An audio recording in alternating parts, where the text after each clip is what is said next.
We review. Jaya की biopic में कंगना साबित हुई सबकी अम्मा, शानदार अभिनय से जीते दिल। देखिए, स्वतंत्र भारत की राजनीति में जिन महिलाओं ने लोक छवि के साथ खुद को पुरुष प्रतिद्वंदियों से 20 साबित किया है, उनमें 14 बरस से भी ज्यादा तमिलनाडु की मुख्यमंत्री रही जयललिता का नाम शीर्ष पर है। जया लोकप्रिय अभिनेत्री थी और अपने सीनियर एमजी रामचंद्रन के साथ उनकी नजदीकियां सदा सुर्खियों में रही। एमजीआर ही उन्हें राजनीति में लाए, जहां जयललिता ने लंबी पारी खेली और अम्मा कहलाई। हालांकि वह कई विवादों में भी घिरी। एक तरफ उन्हें देवी मानकर मंदिर बनाने वाले थे, तो दूसरी तरफ उन पर भ्रष्टाचार के आरोप लगे और अदालत ने जेल की सजा भी सुनाई। निर्देशक एएल विजय की जयललिता पर बनी बायोपिक थलाइवी गैर विवादित सुविधाजनक फिल्म के रूप में सामने आती है। फिल्म तमिल, तेलुगु, हिंदी में बनी है। देसी बायोपिक फिल्में अक्सर व्यक्ति पूजा की तरह सामने आती है और थलाइवी भी वैसी ही है। बायोपिक फिल्मों में आप शख्सियत का पूरा सच नहीं जान सकते। थलाइवी जया कंगना रनौत के जीवन की अहम घटनाओं को समेटती है, जिसमें वह मां भाग्यश्री की इच्छा के आगे समर्पण करते हुए तमिल फिल्मों में अभिनेत्री बनती है, ताकि घर में नियमित आय आती रहे। जया को जल्द ही बड़े सितारे एमजी रामचंद्रन, अरविंद स्वामी के साथ फिल्म मिल जाती है। दोनों साथ में कई फिल्में करते हैं। एमजीआर पर जया आसक्त होती है और एमजीआर को भी उसका खरा निडर स्वभाव पसंद आता है। दोनों के बीच ऐसे रिश्ते की शुरुआत होती है जिसे कोई एक नाम नहीं दिया जा सकता, जिसके कई आयाम होते हैं। पर्दे पर यह जोड़ी बेहद पसंद की जाती है, लेकिन कुछ लोगों को यह रास नहीं आता। खास तौर पर एमजी के पीए वीरप्पन राज अर्जुन को उसे लगता है कि जया से नजदीकी इस सुपरस्टार के लिए नुकसानदायक होगी।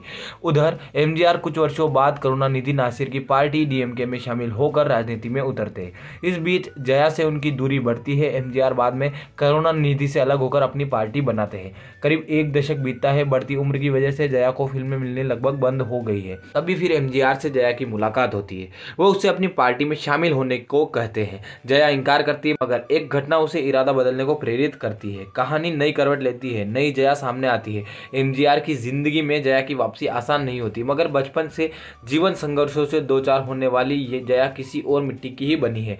वह उसे गिराने में लगे लोगों के विरुद्ध महाभारत छेड़ देती है और अंततः विजेता के रूप में उभरती है। जया की जिंदगी खुली किताब और सिनेमा राजनीति में दिलचस्पी रखने वालों से कुछ छुपा नहीं है। आम आदमी भी कमोबेश उनके नाम काम से परिचित है, मगर निर्देशक विजय की थलाइवी ऐसी सशक्त महिला की कहानी के रूप में सामने आती है, जो आत्मसम्मान की लड़ाई पूरी मजबूती से लड़ती है और मर्दों की राजनीतिक दुनिया में अम्मा का दर्जा पाती है।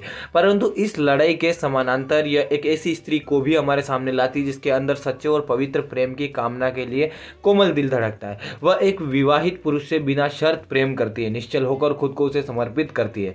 यह सही है कि किसी के पूरे जीवन को 2 से 3 घंटे की फिल्म में नहीं उतारा जा सकता, मगर जरूरी घटनाओं को न चुनना लेखक की अपनी राजनीति होती।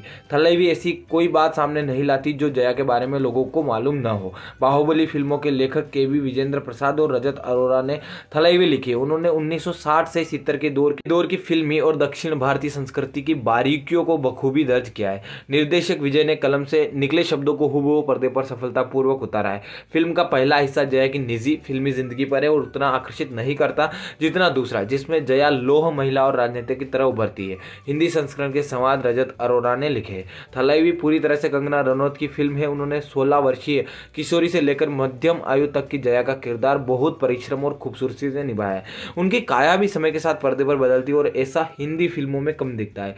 यह प्रशंसनीय है कि निश्चित ही कंगना अपने दौर की सशक्त अभिनेत्री है, मगर राजनीतिक विवादों से उन्होंने अपना नुकसान किया है। अरविंद स्वामी एमजीआर के रूप में बेहतरीन है और उनके पीए वीरप्पन बने राज अर्जुन जगह जगह छाप छोड़ते हैं। नासिर ने हमेशा की तरह यहाँ भी अपनी भूमिका से न्याय किया है। अगर आप बड़े पर्दे पर गुजरे जमाने का फील लेना चाहें, जयललिता के जीवन को बड़े स्क्रीन पर ना चाहें और आपके यहाँ सिनेमा अगर खुले हों तो जा सकते हैं, मगर छोटे स्क्रीन पर इसे टक्कर देने के लिए एमएक्स प्लेयर पर वेब सीरीज क्वीन 2019 मौजूद है। यह प्रत्यक्ष तौर पर तो जया की बायोपिक नहीं है, लेकिन उन्हीं के जीवन से प्रेरित घटनाओं पर आधारित है। तो यहाँ पर हमने आपको बताने की कोशिश की है कि किस तरीके से जो जयललिता के जीवन पर बनी बायोपिक है वो आपको देखनी चाहिए या नहीं। तो आपको ये जो रिव्यू वीडियो कैसा लगा कमेंट बॉक्स में बताना, और अगर आप ऐसे और भी वीडियोस देखना, हमारे चैनल रिव्यू टाइम्स को सब्सक्राइब करना बिल्कुल भी ना भूलें।